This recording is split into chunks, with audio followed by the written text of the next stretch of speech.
Good evening. Welcome. My name is Laura Heisler, and I am Director of Programming for the Wisconsin Alumni Research Foundation, which is one of two organizations, D2P being the other, who collaborate to bring you this Entrepreneurons series. And we are delighted to introduce today's event. It's really, you're going to have a star-studded group talking to you about this really interesting and important topic. Before we introduce today's speaker, though, I want to share a couple of announcements and a little bit of a housekeeping brief about how we're going to go forward.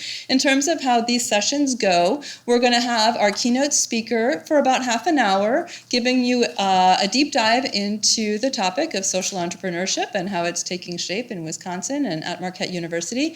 And then we're going to bring up our distinguished panel along with our moderator.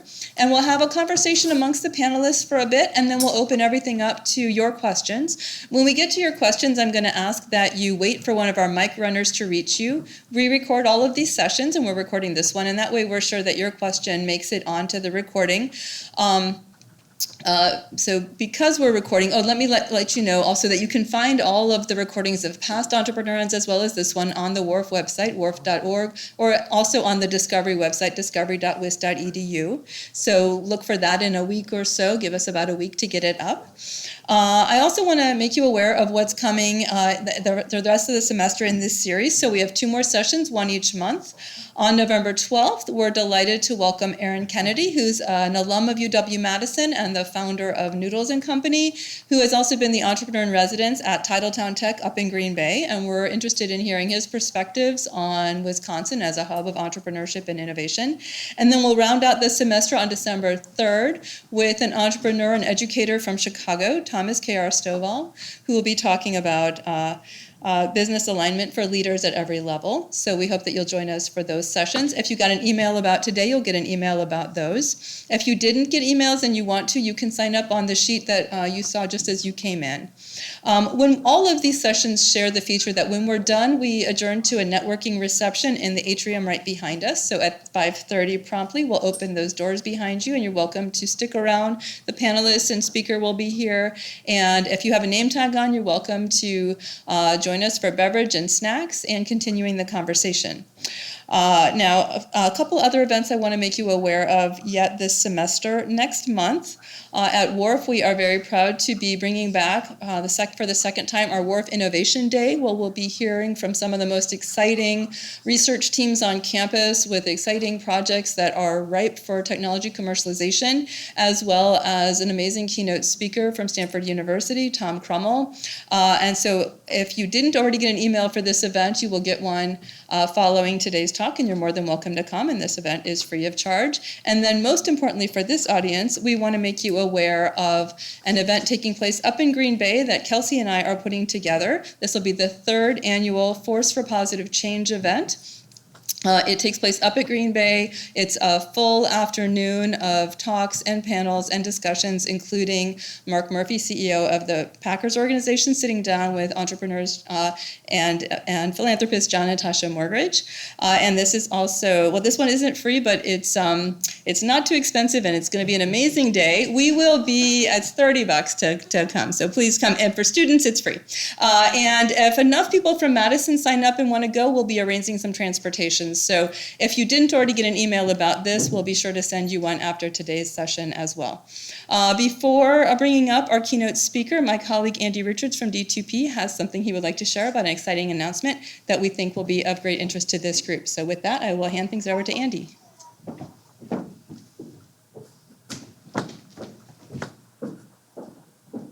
Well, good afternoon, everyone. And as Laura said, we have a great program for you today, a spectacular keynote speaker and panel, and moderated by Ann Smith from the Law and Entrepreneurship Clinic.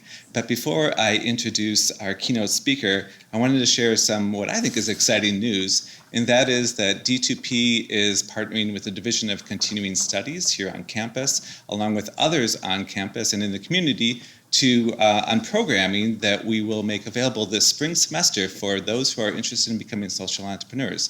So we have a lot of great programming here on campus and in D2P, and we want to add to that some new programming specifically for those people who are interested in social entrepreneurship, which I assume is all of you because you're here today. And it really is a growing area, not only on campuses, but in the community and elsewhere. So pay attention to that announcement, which hopefully will be coming late this fall for programming next spring. So that was my announcement I'm very excited about. And with that, let's get started with the program. It's my pleasure to introduce to you Kelsey Otero, who is the Associate Director of Social Innovation at Marquette University. In this role, she co-leads the 707 Hub, Marquette's new innovation space, runs business boot camps, and works to build the social innovation ecosystem in Wisconsin. In addition, Kelsey is passionate about economic and business development in Milwaukee, serving as co-chair of the Near West Side Commercial Corridor Working Team, volunteering on the Fund Milwaukee board, and running the popular Rev Up Milwaukee Business Pitch Competition. She is a graduate of the University of Notre Dame and earned her MBA from Marquette University. She was also recently named to Milwaukee's 40 Under 40 list. So with that, welcome, Kelsey.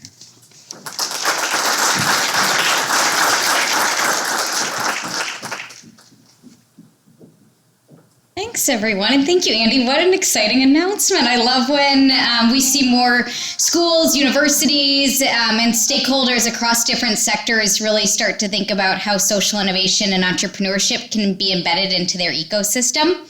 And so that is part of the reason I'm here today, to talk to you all a little bit more about how at Marquette University we have thought differently about what social innovation means to our campus and to the community. So I put 3 words up there on the screen: fearless leaders, spirited dreamers, and game changers. And I think these, for me, are 3 themes that really encapsulate social entrepreneurs. These are skills and skill sets that I try and build up in students, because I think if you can master those, you can go anywhere in life. And I think the world needs more social entrepreneurs, whether they're working in the public, private sectors, university, government, you name it. And I love those words so much that I put them in large, big, bold letters on the giant windows in my office. And I'll show you what that looks like a little bit later.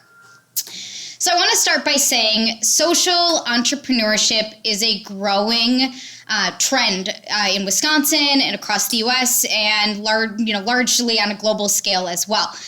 But I want to caution the way we think about social entrepreneurship, because social entrepreneurship takes an ecosystem. It takes a village. We have to think about it much bigger than just an individual. And so I want to put up this, this is potentially controversial look at social entrepreneurship. And I did not make up this word. I borrowed it from Daniela Poppy Thornton from Oxford, and she wrote a fabulous white paper called Tackling Heropreneurship. And her approach is closely what we followed at Marquette University. And we've taken this notion that we need to collaborate with the community, we need to be a partner, and that, quite frankly, we don't have all of the answers. So if things I say today spark interest for you and how you're thinking about how you can tackle social entrepreneurship and embed it within your own organization, I encourage you to check out that article. I'm also happy to pass it on to anyone. I've shared it with quite a few people. So she coined in the white paper this phrase, Heropreneurship. And Heropreneurship is the practice of lifting up heropreneurs, or the entrepreneurs, as the center of an idea, rather than the ecosystem and the larger body that help to work on solutions together. I think solutions for the issues that we're tackling in the coming years are going to require systems level thinking and less of an emphasis on the individual entrepreneur. So why is it a problem if we emphasize and lift up just the entrepreneur? One, I think it overemphasizes that all we care about is founders who are coming up with ideas. I think there needs to be a lot more space and room for dialogue, conversation, and for experimenting with different early stage solutions. It also overshadows the fact that a team is responsible for helping to build ideas. It is not one individual that creates change. I think effective change makers create space for others to be part of the solution. In thinking so much about the heropreneur, we often ignore the collective impact that exists or needs to exist in order to actually create sustainable change. It also potentially allows us to fall into a trap of ignoring and not building off of the ideas of others. And I think most importantly, it ignores the idea that other people can be experts. Just because you have a university degree, and I tell this to my Marquette students all the time, that does not make you an expert in some of the social issues that you're solving. And so when they come to me, I send them right back out and I say, identify 5 to 10 people that you need to get information from. You need to talk to them first. We spend time coming up with questions that might be good. I think curiosity is such an important skill and trait to develop and muscle to flex, if you will. And so send them back out, encourage them to go talk to others who have lived experience, and to treat those that have the lived experience as the experts in this case. We need to think more about co-creation of solutions rather than an individual or university coming to the table with all of the answers and preconceived ideas of what will work.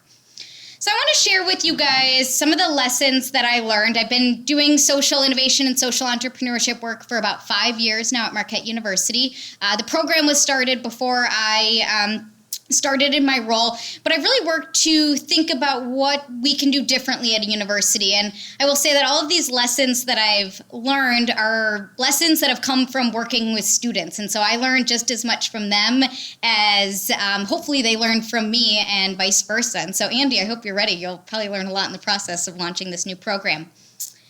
So the first one is marry yourself to the problem and not the solution. I think to scale most social innovation solutions, technology is necessary, but technology has to be appropriate for the particular problem. And too often I see people that come up with the what they think is the best solution, and it's a really sexy answer to what they think the problem is. The downside is they marry themselves so much to the technology and to the solution that they're creating that they forget to ask if it's what people even need. They forget to ask, is it something that effectively solves the problem? The more and more we learn about the problem, the ecosystem, who else is at the table, the more and more we have to marry ourselves to keeping that problem right in the forefront and ignore the solution. Sometimes we get too married to the solution too early in the process. I'm a big believer that there is an impact model and a business model that can be created for almost any idea. But again, the key is that we need to start with identifying what the problem is and spend a lot of time up front figuring that out. Otherwise, what happens is we end up launching a solution and we discover about halfway through that it's probably not the right solution. And rather than admit fault and kill it at that point or go back to the drawing board, the most common thing is that we just continue to run with it and launch it. And then we are shocked when it doesn't actually create a dent or any social impact. And we're also shocked when it's not being used. And we thought for sure we were going to become famous off of this and solve the next big humanitarian crisis. So always remember, marry yourself to the problem, not the solution. I usually sound like a broken record to students, but it's something that I wholeheartedly believe in. The next one is be curious. Ideas come from all places, and I think I mentioned a few minutes ago treating the people and the problems that you're trying to help and improve as experts in this space. None of us would probably assume that we could go become a doctor and start practicing, open up a hospital or a medical clinic without going to med school. So why would we think that we can solve social problems without having apprenticed with them and spent time understanding who's already doing work in this space, what gaps already exist?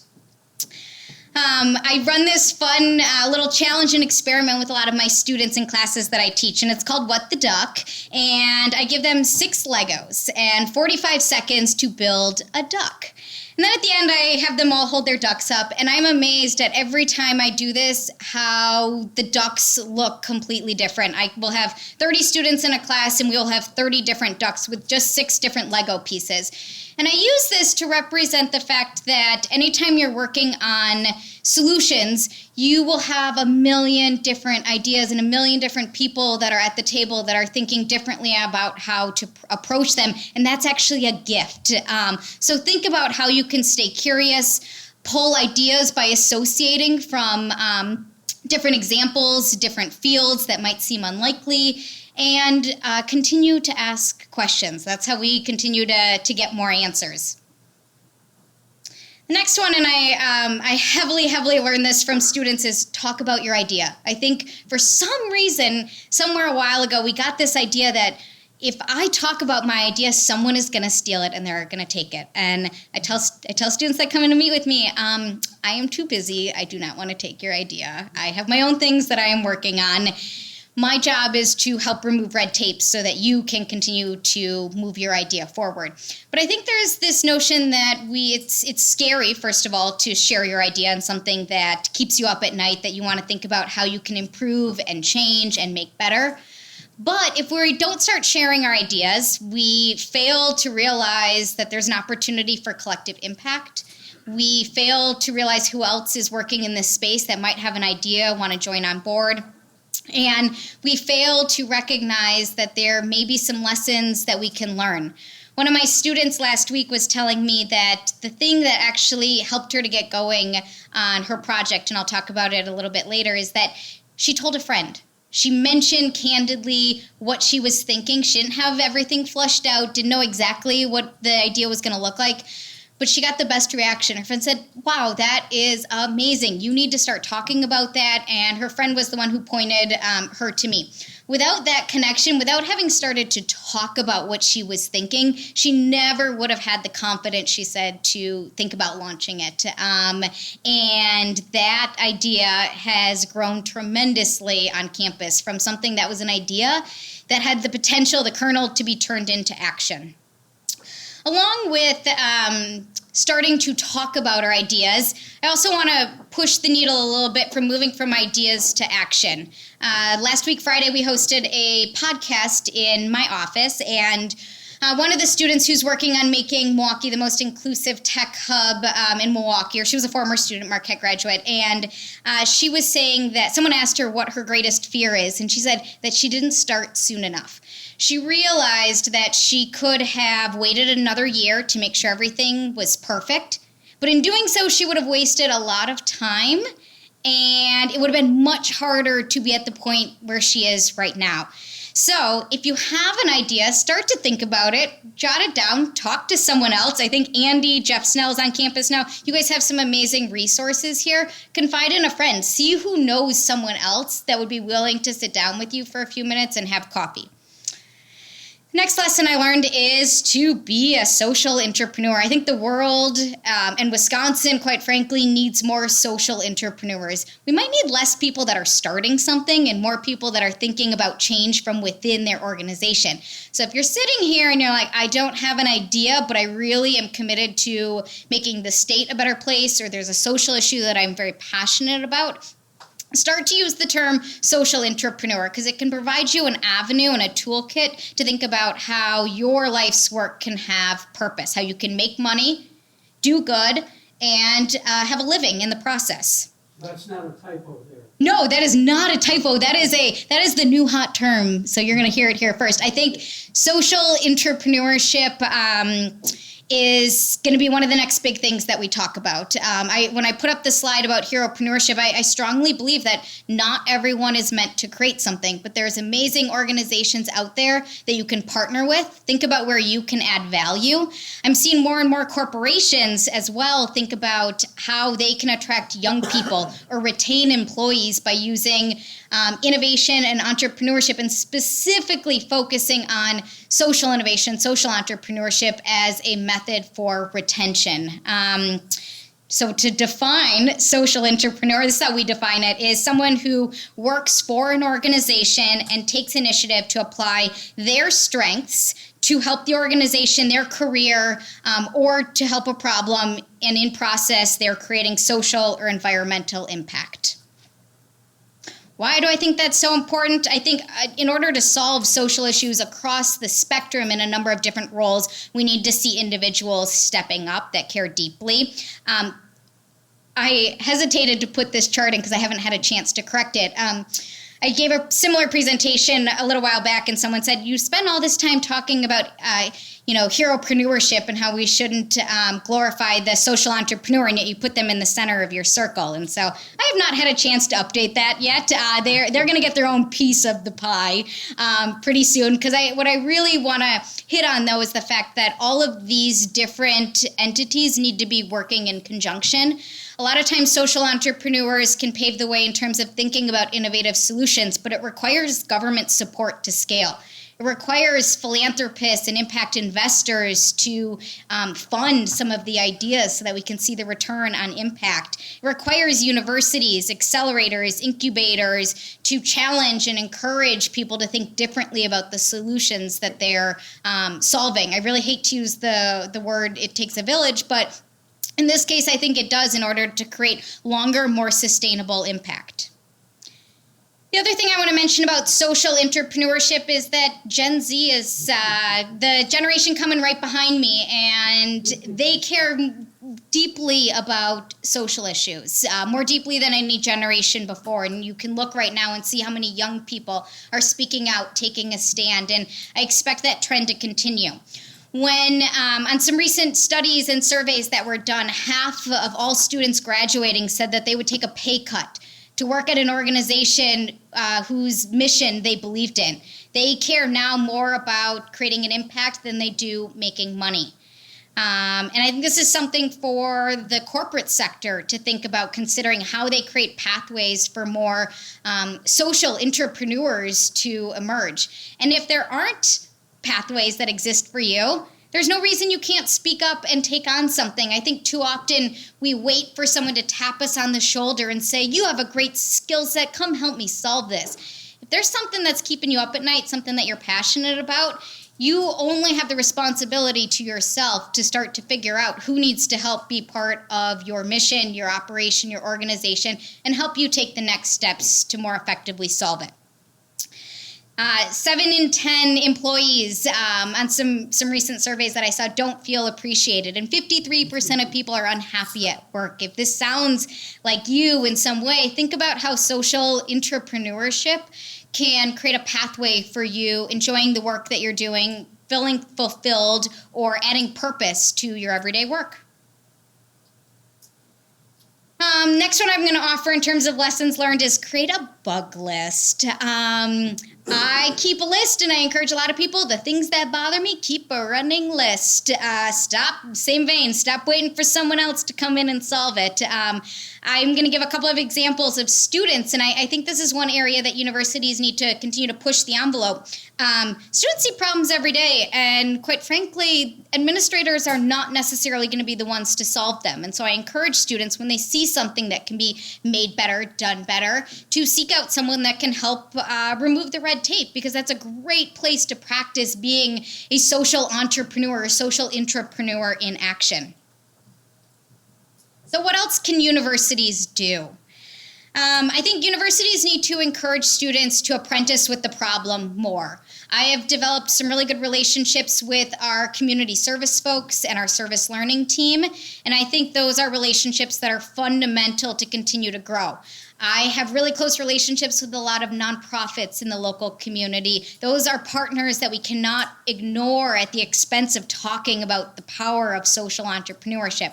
Because what we need to do when students have a great idea is, like I said, send them back out, get them talking to other people that have been working in this space.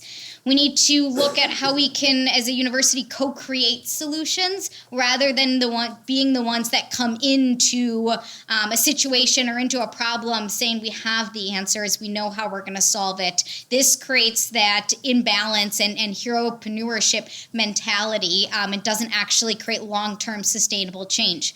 Remember, students graduate every 4 years approximately, and we keep turning over a new cycle. And so we need to figure out how ideas stay within the community, and how things that we start and implant, if they're co-created, how they can have much greater longevity and better solutions, because we will have married ourselves to the problem a little bit more than coming in with an idea of how things are going to be run, fixed, or improved. And the last point on here that I think universities really need to uphold a little bit more is to consider where students are the experts. So on our campus, when students complain about something, want to make it better, I believe that they have all of the skills and all of the resources at their fingertips to make an improvement or a change. And as administrators, and that's part of what my role is, my main job right now is to remove red tape so that students can start to effectively implement and scale some of their their changes and ideas. So while I don't believe that every student is an expert in some of the problems that they're trying to solve, there's ways we can equip them to become better experts, or we can encourage them to look in spaces where they are the experts, which is right on campus. And I'm going to highlight a couple of examples of how we've done that on campus. So I mentioned my office. This is my office. It's called the 707 Hub. And the reason the 707 Hub exists was because we had two students a couple years ago, and they said, we need an innovation center that is open and accessible to students from every college major program on campus to solve problems across the board. You see, prior to that, we had really been emphasizing entrepreneurship. It was just for the business students, and it was in a space that was really, quite frankly, hard to get to. And so people felt like it was really isolating and difficult to even start to talk about what innovation could mean to them and what the role of social innovation could look like at the university. And I will say, I'm not sure I could have accomplished all of this if it wasn't for the students raising their hands saying, this is something we need and we want to lead the charge. And credit to our university, our president loved the proposal and said, I'm going to empower you, but you have to work with a couple of our staff. So they were assigned to work with myself and one of my colleagues, and we ended up co-locating our social innovation and our entrepreneurship center together. And that has allowed us to really broaden the ideas and the ways that students think about what launching a business or launching an idea means. It's also allowed us to change the language that we use on campus and having it be less about businesses and ideas and solutions to more about flexing an entrepreneurial mindset and growing that, because I think those are creative muscles that we can flex just like you would work out and build those up. Those are things that we can flex and take with us no matter where we go in our career journey. And so our president said, yes, go ahead, work, but I want you to take 2 years to figure this out. I think they thought they could snap their fingers. They started bringing in architects right away. We were going to build this out, and they thought easy peasy. And our president said, hold on, time out. You don't actually know the problem that you're solving. You think you do, but you do not yet know the problem you're solving. So he encouraged them to do some design thinking work. And we worked with 200 students in a span of 2 years to really figure out what was needed in rethinking what our innovation and entrepreneurship center would look like in order to make sure that we also really actively plugged in social innovation, which was a newer element to the work. And so here's the space. Oops, let me go back. A little trigger happy there. So here's the space that we ended up launching, and we work with students from every single college major. The cool thing for me is that I have students now who never would have thought about social innovation, thinking about how it can be part of their career and pathway.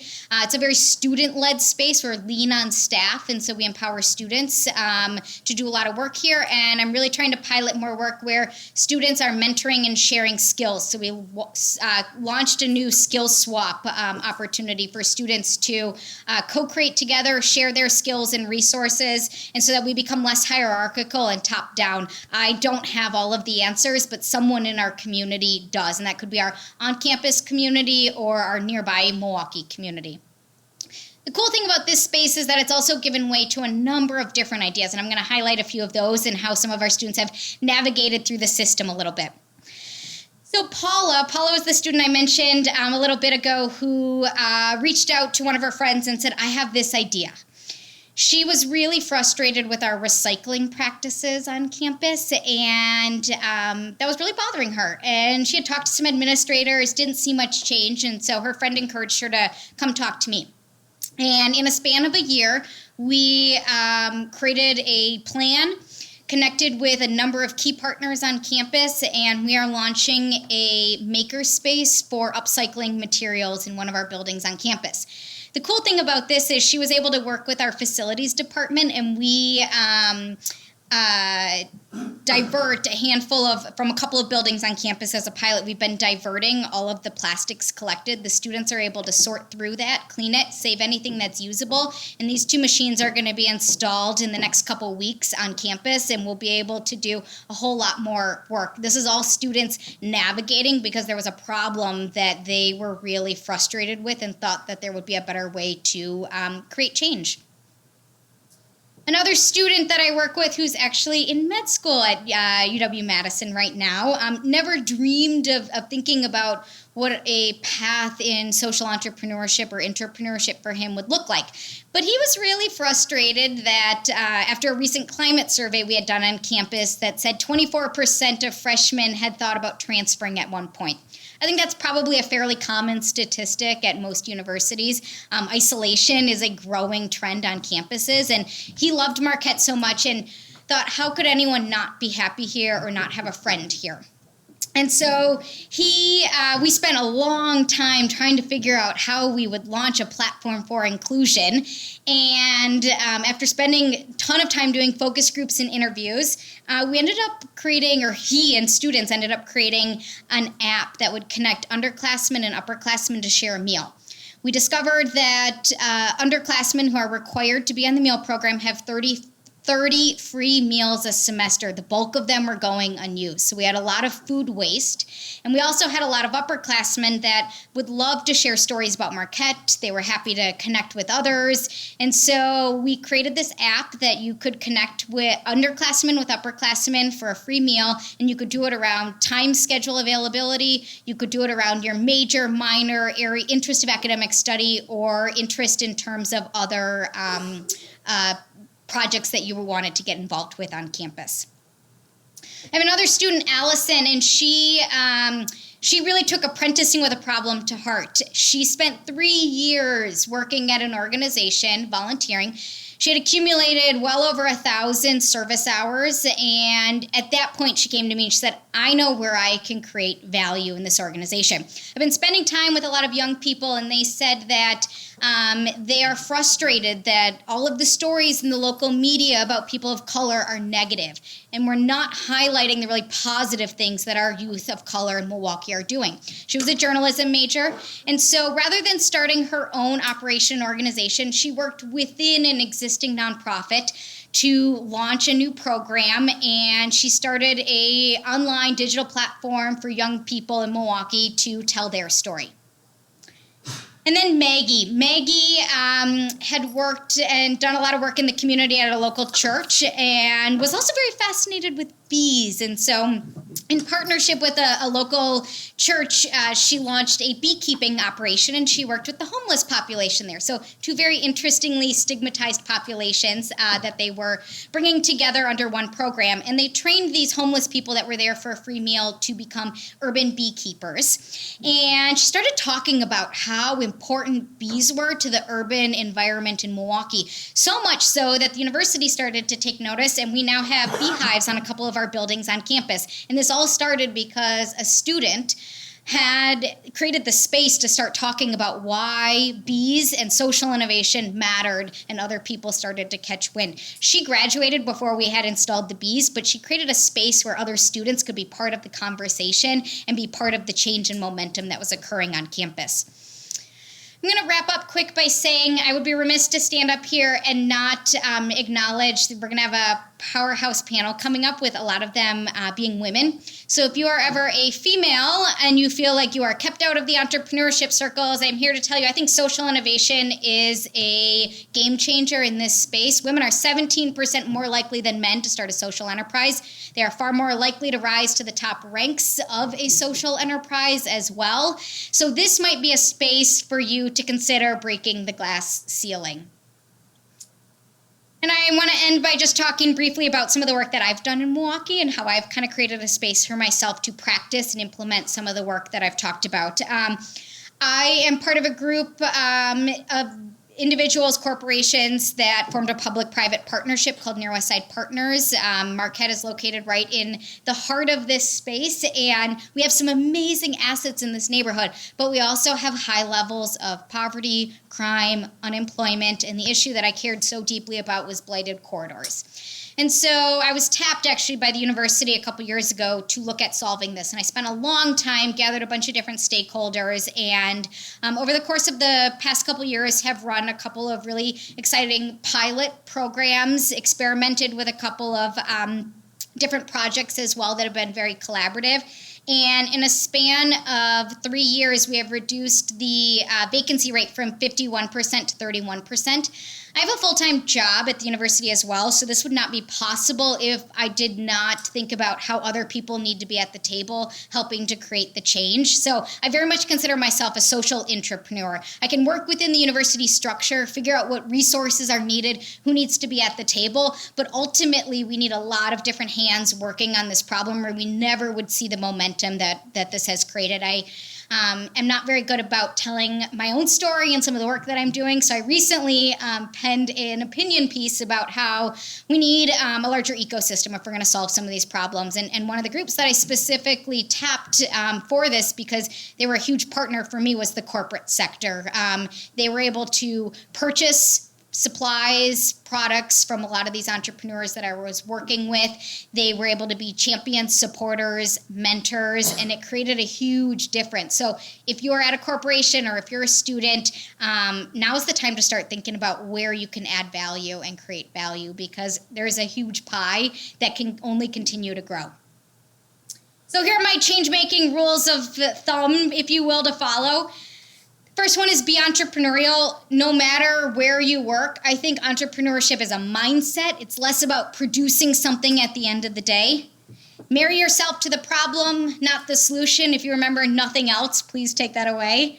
Curiosity is critical to most effectively solving social problems. Entrepreneurship is all about value creation, and so why should social entrepreneurship be any different? Think about where you can create and add value. We all bring skills and talents to the table. Oftentimes we don't think or raise our hand in order to effectively contribute and make a larger difference. And then finally, solutions require real information. And so apprentice with the problem first. Thanks.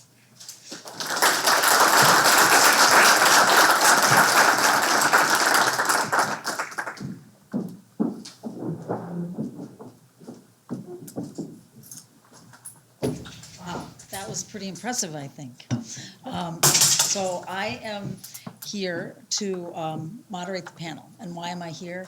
I run the Law and Entrepreneurship Clinic, which is a program at the law school which provides legal services to startup businesses. We provide services to over 300 clients a year, and in any one year, 12 to 25% of those people are starting social ventures or nonprofits. So we do see a lot of those. So I know something about social entrepreneurship and nonprofits, but the people on the panel, the fabulous game changers, fearless leaders, and I forgot the third one. Spirited Dreamers. Spirited Dreamers. Sorry, I forgot that one. Lauren, Nyra, Chandra, and Aaron, if you'd please come up, that you can actually talk from living the social and impact entrepreneurship. We should have Ubered over together.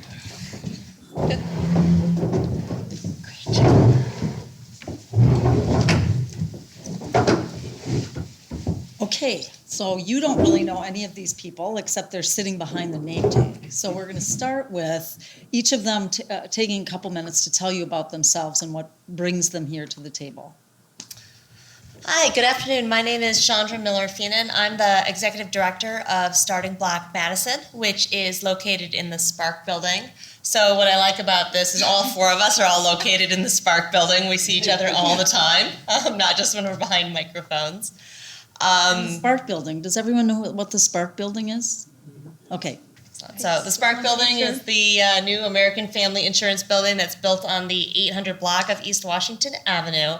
And StartingBlock is the non-AmFam entity that's in the Spark Building. And we're an entrepreneurial hub. And we host companies that are there, including NovoMoto, which is Aaron Olson's company, and Generator, which is Lauren's company. So there's a lot going on in that space. And as part of that, we have collaborated with our partners to launch a social impact initiative, which allows us to select social impact entrepreneurs, and then they get free office space support and mentoring from January through August of every year. We're just about to launch the application process this fall. And these are some of our partners and collaborators in that social impact initiative. So, Hi, I'm Lauren Usher, and as Chandra said, I work for Generator, which is inside the Spark building. Generator is a platform for entrepreneurs at all different stages. So we have programs for entrepreneurs who are ready for investment and sharing equity in their company. We have programming for early stage entrepreneurs who are just getting started and need some help building and growing their business. And we even have services for students, such as students at UW-Madison, who really don't have experience in entrepreneurship, but are eager to learn how to have an idea that could potentially be built into a sustainable business that addresses a social impact. And so one of the focus areas that we have at Generator is really thinking about diversity and inclusion inside of entrepreneurship. And so that's one of the reasons that with our programming, we focus on women and entrepreneurs of color to help people who might not feel represented as entrepreneurs to really understand how they do belong in that space. So the program that I run is called gBETA Social Impact, and it is a program for all types of social entrepreneurs who are building companies with a social mission at the heart. And this program is sponsored by the American Family Insurance Institute for Corporate and Social Impact, and I'll let Nyra tell you a little bit more about that. Thank you. Good afternoon. My name is Nyra Jordan. I'm one of the Social Impact Investment Directors at the American Family Insurance Institute for Corporate and Social Impact. We call ourselves the Institute. We are a relatively new, our birthday was actually October 3rd, entity of American Family, and we are a venture capital firm that kind of exists at the nexus of innovation and social impact. The Institute is an extension of American Family's corporate responsibility strategy, in that we feel that when we look at deeper social issues, we need to take a different type of thinking to those, apply a different type of thinking to those social issues. So we exist on the 8th floor of the Spark building, and that's very intentional. So we feel we want to leverage the innovation from our StartingBlock partners, our Generator partners, the other entrepreneurs that are in that space, as well as some of our internal AmFam teams, such as our lean startup teams, our innovation team, our strategic data and analytics team, to leverage the energy of that innovation to look at 4 key priority social impact areas. And they are resilient communities. So think about how vulnerable communities are impacted when you have a climate event come through, a flood or something like that, and how they tend to not bounce back from that. So we invest in startups and look for partnerships that help mitigate those impacts. We also look at healthy youth development, which looks at investments in partnerships that try to mitigate or address the issues of trauma that certain youth experience that makes it difficult for them to thrive and achieve in school.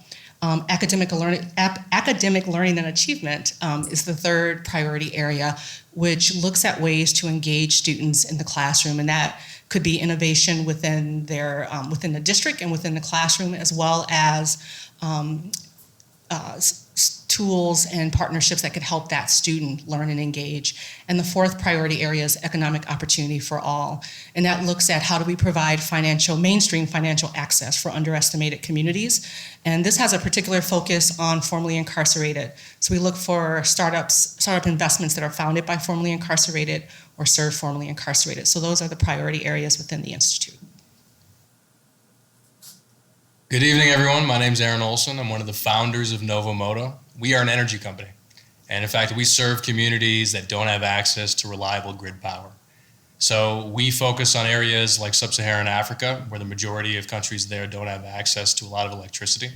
We started our initiative in the Democratic Republic of Congo, where I was born. In Congo, over 90% of the population lacks access to reliable power. So over 70 million people across the country are forced to rely on kerosene, candles, and flashlights for lighting, and diesel kiosks to be able to charge their phones. So we stepped up as a company to provide a better solution, and what we do is offer rent to own pay-as-you-go solar kits. So what that means is that a family or a small business can get access to a solar kit that immediately transforms their lives, and they can do it by paying a small upfront fee and then having the opportunity to pay off that kit over a 3-year period. We allow our customers to pay us with mobile money, so customers can pay us from wherever they happen to be all across the country. We've done over 300 installations just outside of the capital city of Kinshasa in the DRC so far, and we're looking to scale our initiative even further. We'd like to be at 5,000 installations by the end of next year. We've been fortunate to be a part of the Madison ecosystem as far as social impact goes. We started our whole concept of a company, in fact, as a part of a class in the School of Business. My co-founder and I had the opportunity to be a part of the WAVE class. And if you guys haven't heard of that before, I recommend you get a chance to talk to Dan Oshevsky, who's actually in the audience today. It's a great class that challenges students to put together concepts for businesses. And the WAVE board at the end of that class gives a lot of helpful feedback to the students who are looking to develop their own companies. Additionally, we took advantage of a lot of opportunities on campus by way of competitions. We participated in the School of Business's business plan competition. Perkins Coie had an innovation challenge that we were also a part of in 2017. We also participated in the Governor's Business Plan competition along with the Transcend Challenge in 2018. And then this year, as Chandra mentioned earlier, we were also a part of the first class of the Social Impact Initiative for the StartingBlock organization. So we feel fortunate to have been supported from the very beginning from a number of organizations and the university as we've started to build our business, and we hope to be in touch with other members of the social impact community as we continue to grow. Thank you. So Kelsey, I think we all know you, but is there anything else you want to add about yourself? I'm just really happy to be here. I think we need to look a little bit more at connections between Milwaukee and Madison. It took me hardly any time to drive here, and I think there's a lot more work we can do around replication and scaling if we think more about how we can collaborate. So I'm excited. I think this is the start of some really good things. So. Definitely agree with that. So we hear a lot about entrepreneurship. So let's talk a little bit about what is the difference between social entrepreneurship and traditional for-profit entrepreneurship. What's similar? What's different? Are they the same? Anybody?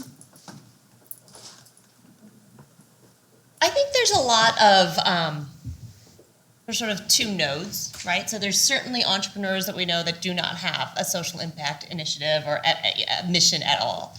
And then there's social entrepreneurs where you see it. It's core to what they're doing. It's core to their the problem that they're trying to solve. It's embedded in everything that they do. And then I think there are flavors that are sort of in the middle. So we do see some more traditional entrepreneurs that have added in a social impact good, sort of like a Tom's of Maine, a buy one, get one free aspect to it. Some of them are really more embedded into the mission of the company. Some of them are sort of more layered on at the edges, or we're going to donate 5% of our proceeds to something. So we see those sort of like on the edges. And then on the flip side, we have entrepreneurs where they don't necessarily identify themselves as a social entrepreneur. They're not necessarily a certified B Corp or a benefit corporation, but they're in the space where you could see them move and they're trying to solve a problem that does have a social impact. So as an example, we have a company at StartingBlock doesn't think of themselves really as a social impact company per se, but they're evaluating and helping manufacturers of energy efficient appliances run those rebate programs more effectively. And what they're actually doing is encouraging change in consumer behavior to more energy efficient appliances. And so there is an actual social impact to that company. I kind of feel as a corporation that you can have both. You can do well and do good. And so when we think about how we invest in startups and we look for that social impact, we have kind of a dual mandate. So, and we weigh these things equally. We look at, is this startup driving towards specific social impact measures that we look at for these startups, but we also feel that there's a financial return. So we attack this the same way any venture capital firm would attack it. We look at the scalability, the robustness of the business, and we look at that particular social issue that we feel that startup would address. So we look at them both, and we feel like, to some of the statistics that Kelsey talked about earlier, that Gen Zers and the next generation see us as partners in progress. And so this is kind of table stakes for business. This is I see a lot of things that say this is the future of business. I kind of say it's the now of business, that we need to be in this space. And so this is particularly why it's an extension of our CR strategy, because we feel that we as a business want to exist, and us existing, American Family being in a community, makes that community better. And we feel by investing and looking at it from a VC lens that we can drive that social innovation, make money in return, become self-sustaining, and still make impact in a social impact way. So do you think it takes different skills? Are they the same kinds of skills that you need to be a social entrepreneur versus a for-profit entrepreneur? I think it's a lot of the same skills. We talk a lot at Marquette about developing leaders that have 21st century skills, that are curious, they are good communicators, they're willing to take risks, admit what they don't know, invite others to the table, and to think collaboratively about solving problems. I think one of the biggest differentiators is that most social entrepreneurs need to approach things with empathy. I think it'd be great if everyone did, but that's a space where to really effectively solve the problem, you need to think about where empathy comes in and a little bit more co-creation. I agree. I think that they do share a lot of the same characteristics that are needed for both. And I think that in some areas of the business, it's just a different way of thinking about the same thing. So for example, metrics. If you're running maybe a more typical type of business, your metrics may be a little bit more standard of how much revenue you're generating. And I think when you're a social impact company, you have to really think deep about what is the impact that you're wanting to make and what would be the best metric to demonstrate whether you're hitting that or not. So I think it's kind of the same sort of curiosity mindset, and your point, Kelsey, about getting out there and really having the information about the issue you're trying to solve, but just that those might be different, whether it's a social mission or, kind of a more traditional business. Well, let's stick with you, Lauren. You said last March you were still here as a postdoc, and you left and went to Generator and run their social entrepreneurship program. What skills did you learn here at the university that you think serve you well in your role at Generator? Yeah, I think Kelsey made a lot of really good points that I was noting in my mind again, that that everyone can be an entrepreneur or an intrapreneur. And so I think some of the skills that make people really good researchers or students or faculty or community members are curiosity. So when you have a big passion about either a specific issue or maybe more generally helping people or making the world a better place, I think that helps a lot, because it's obviously a lot of work that you need to put into solving whatever the issue is. So being really dedicated to it helps a lot. So the dedication that I had to to finish my PhD was the level of dedication that you need to really work with entrepreneurs to get them motivated to build a business from scratch, or to motivate them to really kind of jump over those hurdles that they hit as they're going along the way. I think too, data, like knowing about data and understanding measurement of data and analysis is really helpful, particularly for social enterprises, because as I said before, you really have to think about whether you're making a difference, whether you're making no difference, or even making a negative impact. I think it is really important for businesses to consider the difference that they're making, whether good or bad. And the only way that you can do that is if you have quantifiable information that you can use to measure your impact. And then I think, just the perseverance, I think, honestly, is really important, because it's been a huge learning curve for me, switching careers. And I'm sure many in the room have had some experience in life where you're doing something totally new that feels like a bit of a question of, was this a good idea? What have I done? But you really have to kind of push through and be motivated to learn more. And as I'm sure any entrepreneur can tell you, it really is a matter of really sticking to it when the going gets tough. So that's what I'd say. And Erin, I guess you had a similar experience. You were a PhD student, at least. I don't know if you ever did postdoc work, but you did the transition as well. Yeah, I graduated in October of 2018, or I defended my thesis in October of 2018. And a week later, I was on a flight to Kinshasa. So I swiftly transitioned from being a graduate student to being a full-time entrepreneur. And there were some times when, things aren't going well and you're in a country that is more challenging to operate in the U.S. and you ask yourself, can we keep doing this?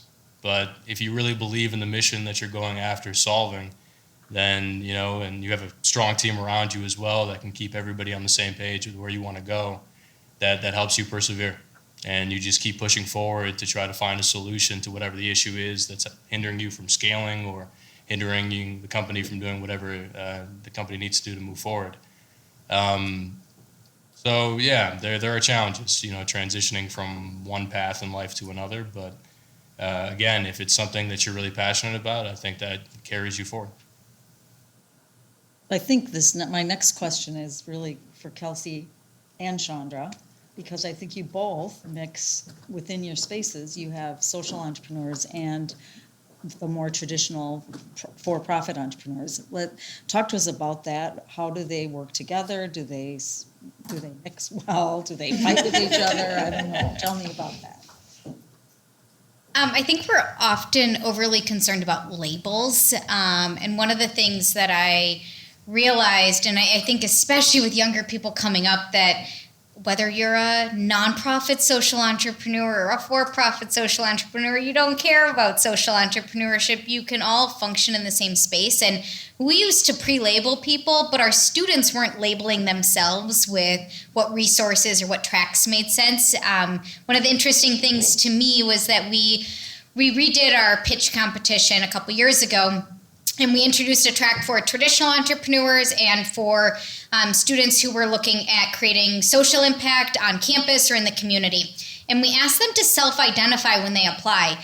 And more than half of our students cannot identify which category. And that is not a lack of them not knowing. They're blending so much more, and they're in the same space together. And so sometimes when they think they are going to build some app, then they start thinking about how this app can now have a social impact. And so I think there's a lot more power, and we do ourselves a disservice by keeping groups separate. And I think social entrepreneurs can learn a lot from traditional entrepreneurs in terms of making something financially sustainable, scaling it, getting investment. And I think more traditional entrepreneurs can learn a lot from social entrepreneurs in terms of thinking about keeping the problem at the forefront, about solving solutions and root causes. They can learn a lot about building empathy into their problem-solving process. And so if we open our eyes a little bit and stop labeling things quite so concretely, and we can live in the gray, ambiguous area, I think at least at Marquette within our center, we'll see a lot more output because of that. I think the labels come a little bit from the structure that's imposed upon a company at some point. And so we see that our social impact projects, are identifying, well, should I have to select either a 501c3 nonprofit status, which allows me to do certain things, or I'm a for-profit entity and I could be a certified B Corp, I could be a benefit corporation. There are some blended models, but there's still sort of two paths and a large fork. And it's complicated to get these blended models to work or to have a hybrid for-profit, nonprofit side by side. And yet, so we're forcing social entrepreneurs into these boxes for incorporation's sake, for fundraising sake, and then it's very hard you'll find you could be a social entrepreneur, but if you're a for-profit company, you cannot apply for grants that if you are a nonprofit company. And really the outcomes on both sides are we care about the outcomes fundamentally. So it's frustrating, I think, for the entrepreneurs to have to select something and then to see opportunities on the other side of the fence that they can't acquire, which is maybe why partnerships helps. But Erin, maybe you have some thoughts about that. You've been in the cohort next to some nonprofits. Well, honestly, I think it's a benefit for us in that sense because we're actually eligible for some grants. Organizations like USAID and a number of other organizations across the world have initiatives to try to solve SDG 7, Sustainable Development Challenge 7 for energy access for all. So we have access to funding from private individuals and also grant funding. So we always felt that we were in a pretty good position when it came to some of the opportunities that were available for us. But I guess that's not always the case, so we feel kind of fortunate from that standpoint. One of the things I think we learned very early on while being a part of the Social Impact Initiative was having a clear set of social impact metrics to be able to present in front of people who particularly support social impact related initiatives. And I think early on, before being a part of that, we weren't so closely following that and being as clear as possible to be able to include that in the information we were providing. But yeah, I hope that answers it. So Nyra, American Families is doing some pretty amazing things. And I'm just curious as to how you take what you're doing and get it out into the community, into the campus. How do you envision doing that? Yeah, we're actually doing that. I think my response to this would be same to your response on the skills of a social entrepreneur, and I think that lived experience is very important. So particularly, I'll give an example, particularly in this space where I work of incarceration, it's very important, I think, that as we think about how we invest, but also think about how we as an organization show up in this space to drive those solutions, we have to understand the lived experience of communities and individuals that have been incarcerated or families that have been impacted by incarceration in some way, shape, or form. So actually, Generator, Lauren and I have had the opportunity to partner.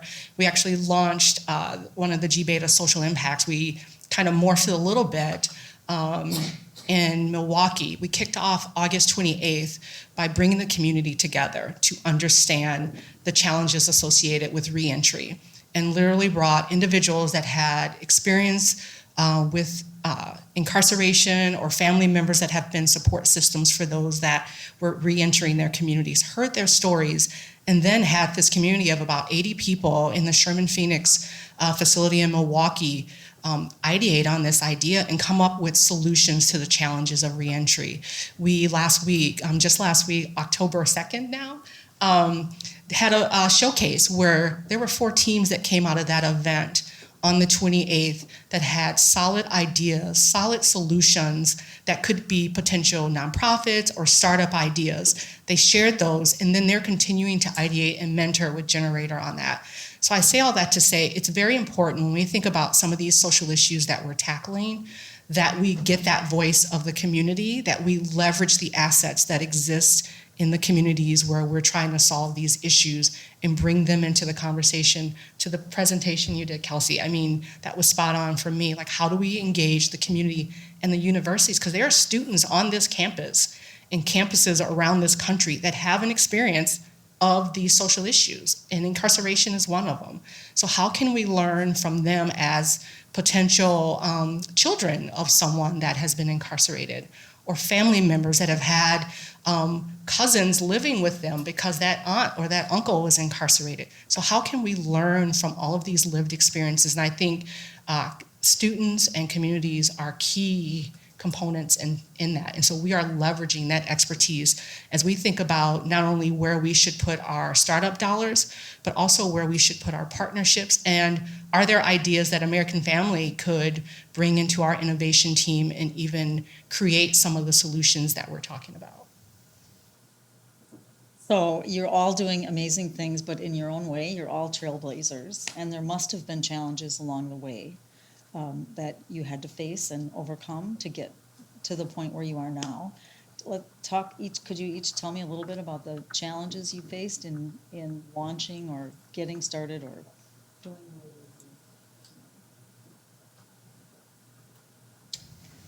Sure, I'll start. There were quite a bit in terms of starting NovoMoto. I think from the beginning, finding people to support us. I think when you're talking about starting something in an area of the world where a lot of people don't quite know how things really operate, and there's such a perception about what happens in Congo that isn't accurate all the time. For example, people think that militia run the entire country, but that ends up only being a small section of the country in the Far East, for example. And just the sense of really describing the problem. When you tell people that a country doesn't have access to electricity, it's sort of something that's foreign for a lot of people here in the U.S. The grid was built out here for the most part by the end of the 1930s, but the grid in Congo has not been built out anywhere beyond many of the major cities. So having people getting a real sense of what the real challenges are for people on the ground was one of our challenges early on. Additionally, getting financial support. We are in a very capital intensive business. We have to buy a lot of solar equipment to be able to get this out to the customers, and finding the financing for that as somebody who's starting this as a student is challenging. But fortunately for us, we were able to get a little bit at a time, and then as you show a little bit of success, you're able to get more and more.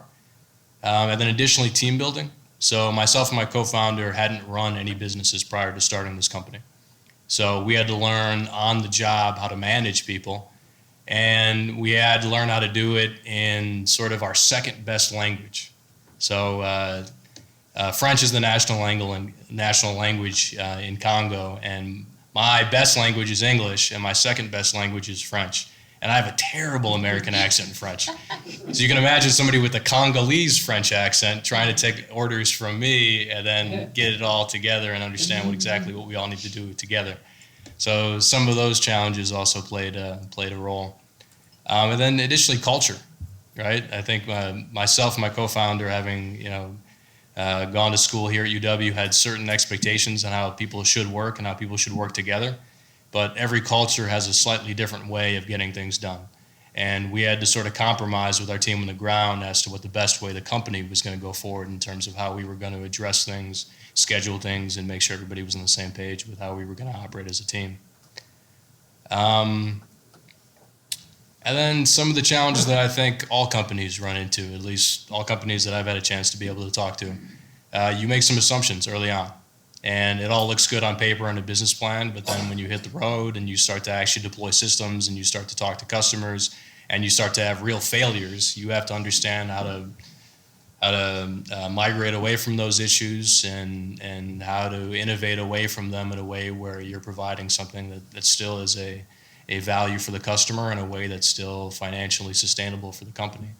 So I think for us, that's sort of the challenges that we've gone through as a company. For us, some of the challenges have been, I would say, people see American Family and they're like, okay, we're doing this, we're in it. But I think part of this is still getting buy-in internally. And so helping those in the organization understand what we're doing, why we're doing this, and how this connects to the larger strategy of American Family. So making sure we're having the right conversations internally with our employees and our staff of American Family, but also with consumers, because we are a mutual insurance company, so helping our customers understand what we're doing and how we're engaging in this space. And so we're actually in the process of doing deep consumer research to understand the best approach in educating and the best approach in bringing our employees and our customers along with us so that they understand why we are engaging in these 4 priority areas. And a couple of these are controversial. I mean, when you think about academic learning and achievement, that's probably an easy one. We all want children to achieve and do well in school. But when you start talking about issues of climate or issues with incarceration, that's a different topic. And so how can we be very intentional in how we're engaging with our employees and consumers? I would say the other challenge of that is because our overall mission of the Institute is to close equity gaps in America. And so when we're engaging in these spaces, we're obviously engaging with underestimated communities and vulnerable communities. And you have a big corporation and we show up with our roof line saying we're going to protect your dreams. Not everybody is down with that, right? So how can we be very authentic and very intentional and not show up, with our dreams blazing and making sure that we're engaging in a way that shows that we are authentic in this. Some of these topics, these are long-term.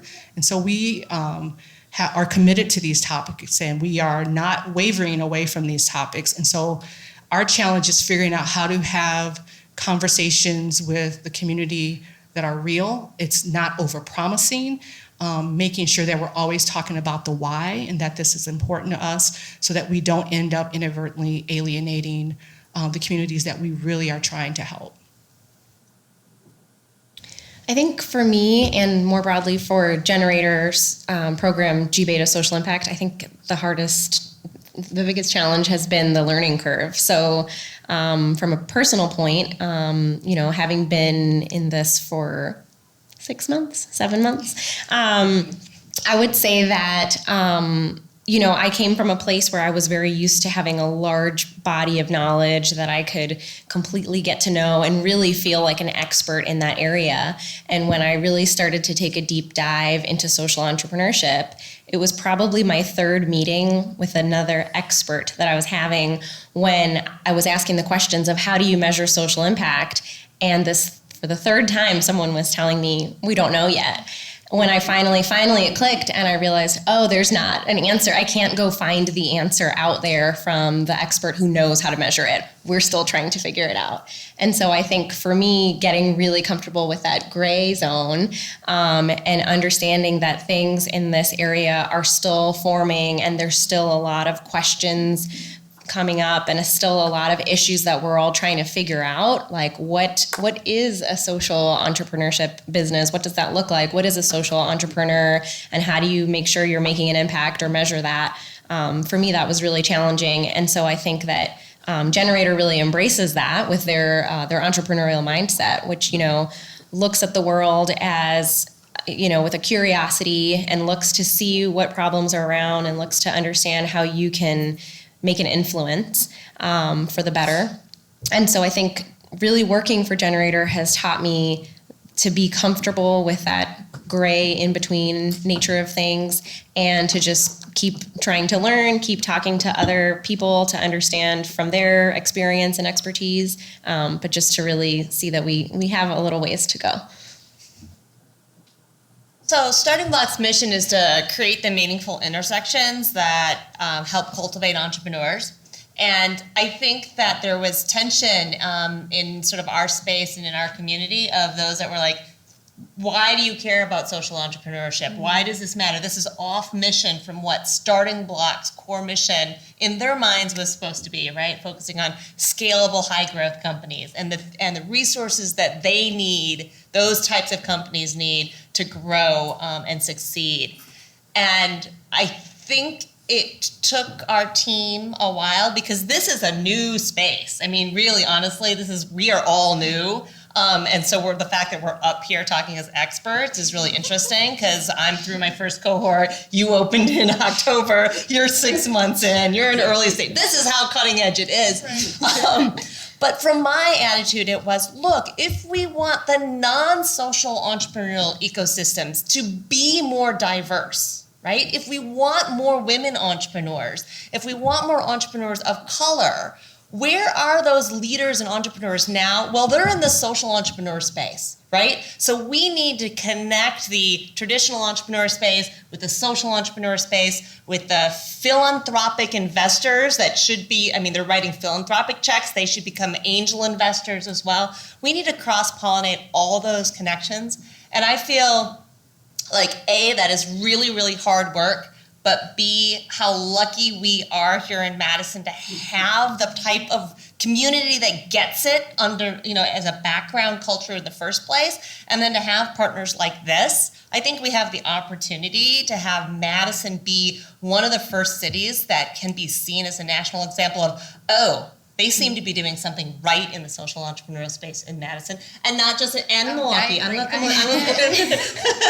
Milwaukee as well, Kelsey. He's a little outnumbered. Aaron's outnumbered and Kelsey's outnumbered. But I do think that opportunity is there, and I love the partnership that we can have here.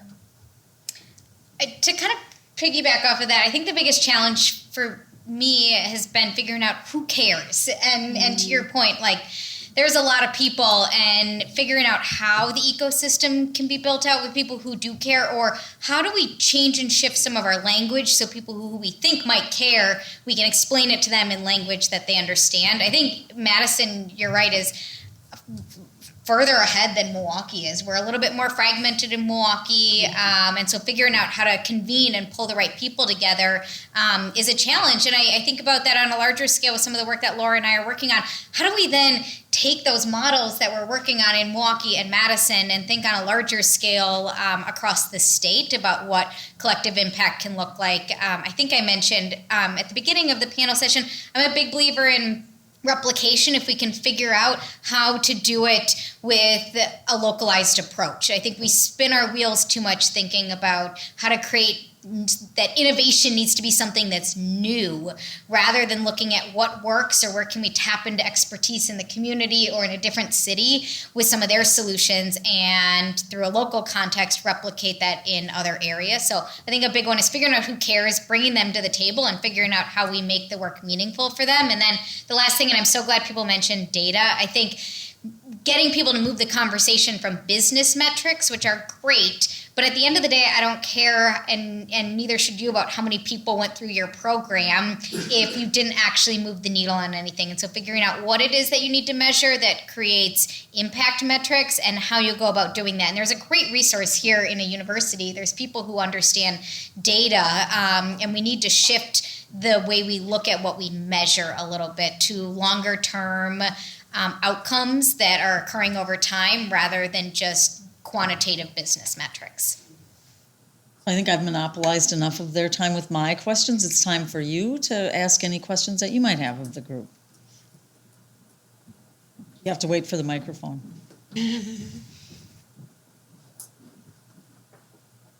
Yeah, I was going to ask this mainly to Kelsey. I often get concerned when I hear these statements about how one generation has different ideas or just making generalizations about a generation like you did with so-called Generation Z. I guess part of that cynicism comes from the fact that I come from another generation that supposedly was going to reform the world and bring on a social utopia once it came in charge, but things didn't exactly work that way. So I become somewhat concerned when I hear these statements about this generation is like this and it's going to do all these wonderful things. So I guess my question is that something we can really count on, that each generation is going to bring on all these characteristic changes? Because my observation has been that hasn't been what's happened. My hope is that each generation will push the ones before them and that this serves as a catalyst for us to have conversations about how corporations might need to shift the way that they're doing work and encourage more young people to think about social problems that they're passionate about and how they can add value to it.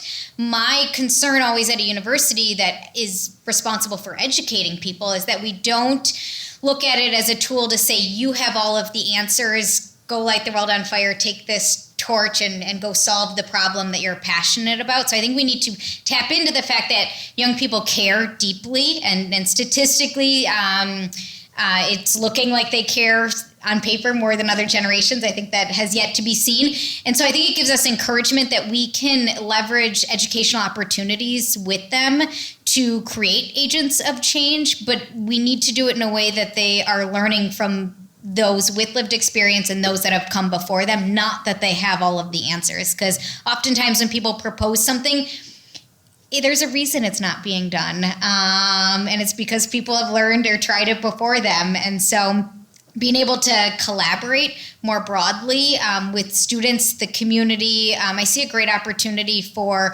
faculty, staff, and others to be part of this ecosystem. And it's not just the students that are coming up. Thank you very much to the panel. Very insightful and interesting topics. Question for you is, if we were looking at the for-profit entrepreneurship space, you maybe would say Madison's got a couple key areas of focus in health IT, life sciences, et cetera. Would you say in the social entrepreneurship side, do you see in the future there being similar areas of special like core competency or areas of focus for either Madison or Milwaukee as we go forward, or are you seeing that develop already?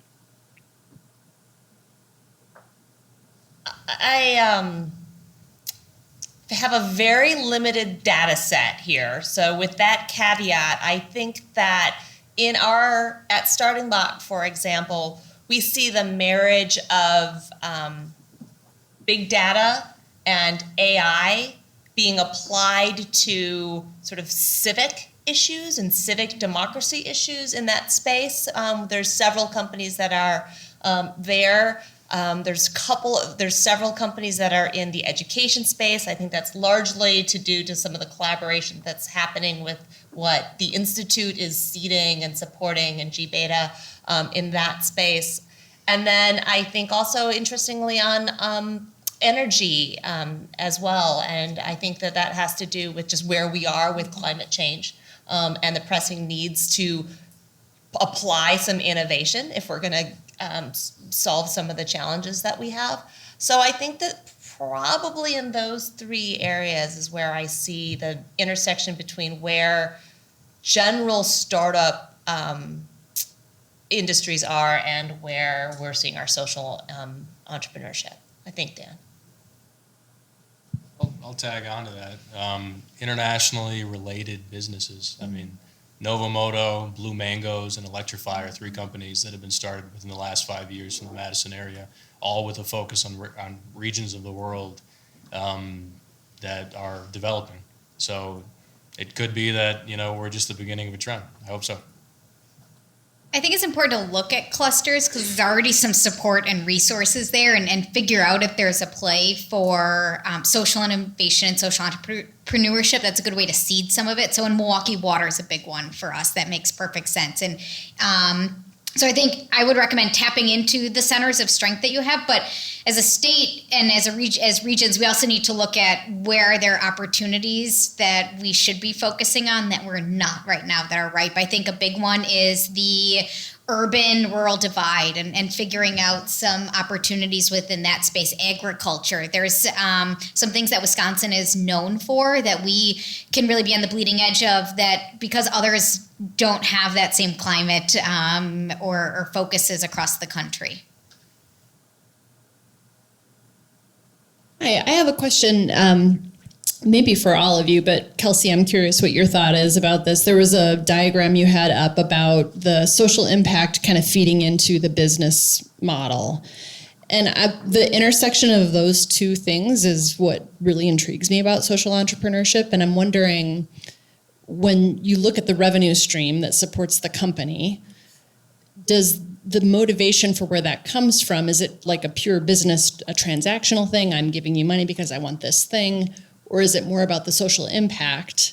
And do those things ever butt heads? I don't know if that makes sense, but figuring out how those two intersect is really the most fascinating thing about this topic for me. Yeah, I always tell people you have to start with your impact model first and may be able to shed some light on this. I send a lot of people in Milwaukee to our Law and Entrepreneurship Clinic. Nathan's my Ann equivalent. And so we've done a lot of work about figuring out how do you provide guidance around what is best for you based on the outcomes that you're looking to get. But I think before you figure out what the business model is, you have to understand the impact that you're trying to create. I think before you even get to that point, you need to look at who else is in this space, what are they doing, and how are they structured, and have some conversations with them. I meet a lot of nonprofits that say, if I could do this over again, I would become a for-profit. So look at who else is in the space, what funds are they already getting, and if you're adding something that is different enough to the puzzle. And then also figure out, based on the impact that you're trying to create and potential business models, if setting it up as a nonprofit, if you have opportunity for revenue still coming in, I encourage nonprofits to think about having revenue from the outset, because right now a lot of them are coming to me saying, my funder says that I need to launch my social enterprise and I don't know what that is. And then they're having to create it from the back end. And that's where you see problems, is people are pigeonholing in, here's going to be my business model, this is how I'm making revenue. And it's a very Band-Aid approach. So they're like, I'm going to do some consulting, or we're going to set up a bake shop, but not employ any of the people that we're serving because we just need to make money to keep ourselves in business. And so I think it's easier to do at the beginning and figure out, knowing that you want to stay, that you need to be sustainable in order to have the long-term impact that you want to. and figuring out from there what are the trends in that particular industry, what are your skill sets, and how the impact that you're trying to create can actually give way to creating funds and a long-term viable revenue source. And there's nothing wrong with being a nonprofit. I love nonprofits, and I'm always hesitant to get up here and talk about social entrepreneurship because it comes across as very for-profit-esque. And I think there's things that nonprofits can do if they think about revenue streams and really cool models that give them a lot of flexibility early on in their process. But I also think there's opportunities that are afforded to for-profits that nonprofits will never have because they're not having to spend their time fundraising. If I could just add to that too, that's kind of the reason why when we look for startups to invest in, we look for startups that have that social impact baked in, because we feel like if we're seeing the social impact and they're not there, we're going to spend a lot of time trying to convince them of that, and then how successful will they be? So when we're looking for those investment, and we're early stage investors, we're not majority lead investors, we're looking for that social impact already built into that model, and that founder and that team to already have that lens of where they want to see that impact. I can add one more thing too, thinking about the revenue models. I think that you're right, that it's tricky, because thinking about, for example, the program that Nyra and I just did, looking at incarceration and recidivism, one of the questions that a lot of the teams had was, who is going to pay for this? Because they didn't want to charge the person who is just being released back to society and trying to get their life together. So it is a big question. And so what we'll typically do is we'll whiteboard all the stakeholders. So who does this impact? You can do it as, kind of a little target board, like with the person who's impacted or the beneficiary in the middle, and then all the people. So you can imagine this benefits their friends and family. It also benefits taxpayers. It benefits prisons. It benefits parole officers. So you could kind of go on and on. And then you're kind of trying to pinpoint where could revenue come from, whether it's one point or multiple streams that could kind of bring in a little bit from different places. So that's one of the ways that we try to think about that question. I think you have to ask yourself who cares, and who cares enough to part with their money. Yeah. And that's something that I always ask people, because there's so many great ideas, but if no one cares enough to open up their wallet, it doesn't matter who it is, you will not be around in a little while. So we use the Stakeholder Canvas and then the Business Model Canvas too, whether you're a nonprofit or for-profit. I think it's a great tool. Just at a high level, start charting out your ideas, because they have a revenue box on there. Mm-hmm. Those are the fundamental building blocks of any organization. And so if you can't figure out where your money's coming from, regardless of if it's donations, foundations, like that's a good place to stay in and keep trying to figure out what you're selling to someone who cares. And the decision on social entrepreneurship and the kind of companies should be is much more complicated than it is for a straight for-profit. So it is something that you definitely have to think about before you get started. We have time for 2 more questions. There's someone in the back. Hi, thanks. Aaron, would you be able to speak in more detail to the process or that you might have gone through to identify your service and product for the Congolese consumer? I'm asking because I'm also interested in SDG 7, but from the clean your burning stoves perspective, I learned about some of the cultural things that impact adoption or not from a researcher in Kampala. And so I don't know if you had any things like that going on that have evolved your product at all. Yeah, actually, when we first started, we wanted to be a battery kiosk. We wanted to basically distribute battery kits where people would come back to a central location and get them recharged and continue that process. After talking to the initial group of people we wanted to have as customers, we found out that standalone installations made a lot more sense. And we scaled our initial group of standalone installations basically for just lighting and phone charging. We wanted it to be something that would be affordable directly for that first group of customers. And in fact, we priced it such that they save over 50% when they switch over to being a NovoMoto customer. So the entry-level kit that we offer has a 15-watt panel, a lithium iron phosphate battery kit, and 3 LED lamps. So we've also changed that configuration somewhat over the last couple of years. So we've had iterations with different numbers of lamps, different styles of lamps, and other things like that as well.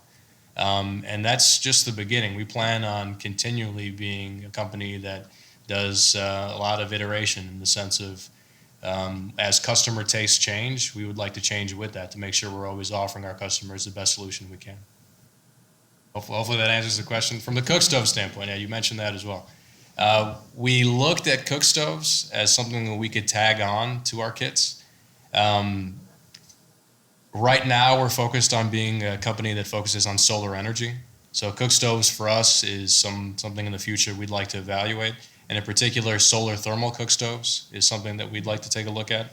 I'm not sure if that's something that's been deployed in Kampala and Uganda so far, but if you have any information on that, I'd be happy to talk to you afterwards about it. I don't have very much information, but I'd still like to speak with you. Yeah, I'd love to. Yeah. Kelsey, I wonder if you could say a little bit about why people might want to go to the Force for Positive Change if they're interested in this subject. So I'm going to go back to what I said earlier about who cares. I think if you're trying to figure out who in your community cares and to find a group of people that are doing this work, there's no better space to turn up to.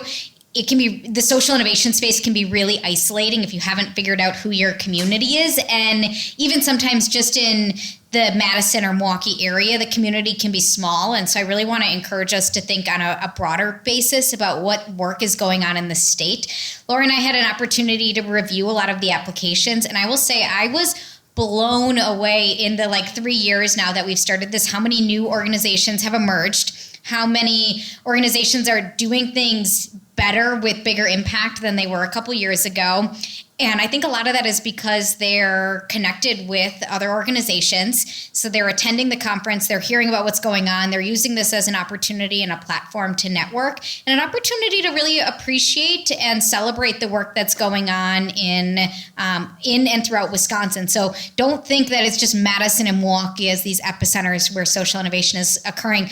The Fox Valley, Appleton area, I actually think they are light years ahead of all of us. And so that's part of the reason we're going up there. There is a lot that can be learned. So I'm super pleased we're doing a bus tour this year before the event even starts. So if you want to see a couple of organizations in action that were previous award winners and that have done some cool things, that's a great opportunity to get outside of the conference. And then during the conference itself, in addition to having just some amazing speakers and panels and sessions, I think the biggest takeaway that people walk away with is I met someone else that cares about the same things that I do, and new connections are formed every year that we end up seeing some really significant impacts down the road from.